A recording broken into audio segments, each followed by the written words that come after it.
just said, will I be using the name Ron DeSanctimonious? I said, that name is officially retired.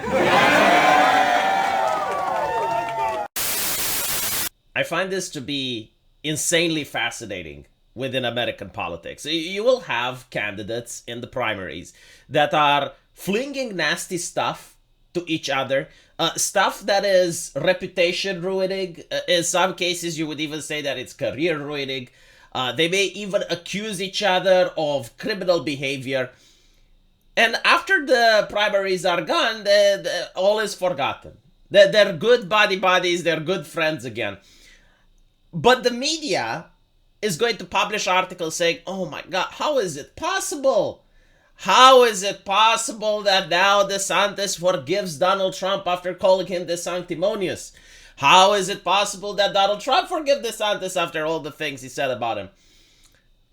And there is no way that the media is unaware that this is actually normal. In fact, it is normal with Kamala Harris. So Kamala Harris also said very nasty stuff about Joe Biden, and now she is the vice president. So what I find more disturbing than the fact that politicians do not really speak from a heart, but are very cynical and they just say the things that need to be said, is the fact that the mainstream media is also gaslighting the American public. And they're like, oh, well, how can this happen? Oh my God, did you see that? Aren't you shocked? Oh, we're so shocked. Like, oh, God. I don't think that there is any surprise that Ron DeSantis at this point is dropping out of the race and is endorsing Donald Trump. Take into account that he is the governor of Florida. And in the case that Donald Trump manages to win the election, he wants to have good relationships with the future president. I mean, it makes perfect sense. Even if you want to assume that these are very cynical individuals that just say the correct things in order to get ahead in politics, this is to be expected. What wasn't expected, however, and what I didn't expect at all, was to see Ron DeSantis participate in the race to begin with. Had you asked me 3 years ago if Ron DeSantis is going to compete against Trump, I would have said no. I mean, it doesn't look like he has any chance of winning. The only thing that I can assume is that he believed that maybe the lawsuits against Donald Trump is going to affect his ratings.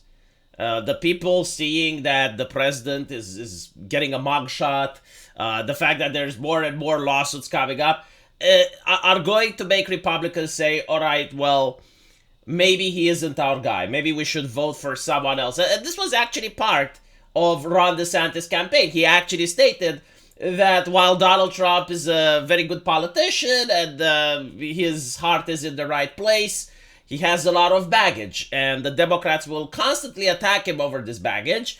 But if you vote for someone like me, I don't have the baggage, so they will have to focus on the issues rather than attack my character. I remember making a video when he said that, and I was pointing out, like, if you think that's how they're going to play ball, you're absolutely delusional. Like, no matter who the Republican nominee is, the Democrats are going to attack his character. They already were calling DeSantis transphobic and all the other accusations of racism and shit that they come up with. So, no, like, this is not about, oh, it's Donald Trump, he's a bad man, but if you choose another Republican that has the exact same views and exact same ideas as Donald Trump, they will just focus on the views and ideas rather than on his character. Right, so, not surprising, as I mentioned before, that DeSantis has withdrawn. I am a little bit upset that he didn't get to debate Nikki Haley one more time. For those of you who don't know, I really dislike that politician. And if seeing a lot of Democrat supporters saying that Nikki Haley is a good Republican wasn't enough to convince you of why you need to dislike her as well, here's something that she said back in November. So Nikki Haley proposes requiring social media users to verify their identities over national security concerns. All right, like, let that sink in. The fact that you can talk with your mother on Facebook and you have the username Skalfak47 and your mother has Moist Desert Flower 52, that is a thing of national security. Like, that needs to be cracked down. So she basically says that Republican presidential candidate Nikki Haley on Tuesday proposed forcing social media users to verify their identities before posting, citing national security concerns. The former South Carolina governor plan is a part of a set of social media reforms aimed at transparency, which she pushed during an appearance on Fox News. When I get into office, the first thing, right? So like this is the third thing that she's going to do when she gets into office. It's not solving the border crisis. It's not fixing the economy. No, the first thing that she gets into office is she's going to crack down on the free press. That's what the social media is in 2024. It is the free press. So she wants to crack down on the free press. And the first thing she wants to do is have them show America their algorithms. Okay, so this is actually reasonable. All right, like I have nothing against social media putting on the label of the box what's inside. All right, like if a cereal company gets to do that, if a cereal company gets to say what is in their cereals, so too should a social media company be forced to say how the algorithm, not necessarily like how it's made, but like what the algorithm does. Like I'm fine with this, right? Which is why she probably started with this, because it's reasonable. The second thing is not reasonable, right? Because the second thing that she will do is every person on social media should be verified by their name. That's, first of all, it's a national security threat. When you do that, all of a sudden people have to stand by what they say, and it gets rid of the Russian bots, the Iranian bots, and the Chinese bots. So I want you to understand, in a world where if you misgender someone, you get fired, she thinks that it's important for people to stand by what they say. How does she think that as a Republican, she's ever going to be elected again? Like in the age of political correctness, if you use the word illegal, it's already a problem. Like that already gets you in problem with the HR lady. You're supposed to say undocumented citizens, right? And she wants, as a Republican, she wants her constituents to have their name associated when talking about legal political views. Like she's not saying, yeah, like if someone says something illegal, we should have a way to find out. No. She's literally saying anything you say, right?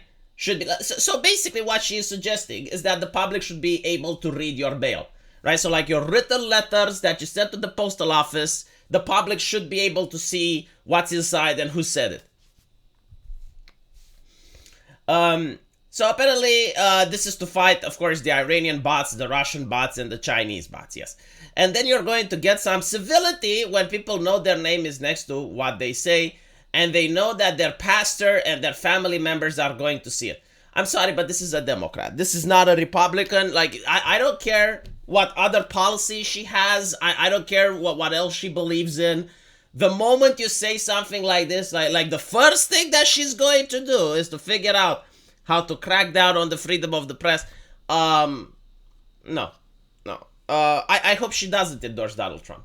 I hope she does. I think she would actually hurt him more than help him. I think if she comes out and she endorses Donald Trump, some people will be #concerned. They will be like, wait. Why is Nikki here? Why is... Do we want her vote? No. This is a Democrat. She should endorse Hillary Clinton or some other Democrat nominee. I don't know. Joe Biden. Is Joe Biden running, though? I still don't think he is running. I would be surprised. It is a possibility. I'm not saying no, right? It is on the table, but I would be surprised. I don't really know who else is going to take his shoes, but what I do think is going to happen, this is my prediction, shortly before the election, he is going to say that due to health reasons, he has to step back, and we're going to see someone else. Many people say Michelle Obama. I don't think so either. My money would be on Governor Newsom. But who knows? You know, we can still get surprises. Maybe it's going to be Nikki Haley. That would be great. I would love to see it. You know, she changes political parties. She's now the Democrat nominee. At the end of the day, which policy that she has does the Democrats not like, huh? Let me know what you guys think. And again, if you like my channel, please consider contributing. There is a link into the pinned comment. Every little bit helps. And I will see you guys in the comment section. Take care.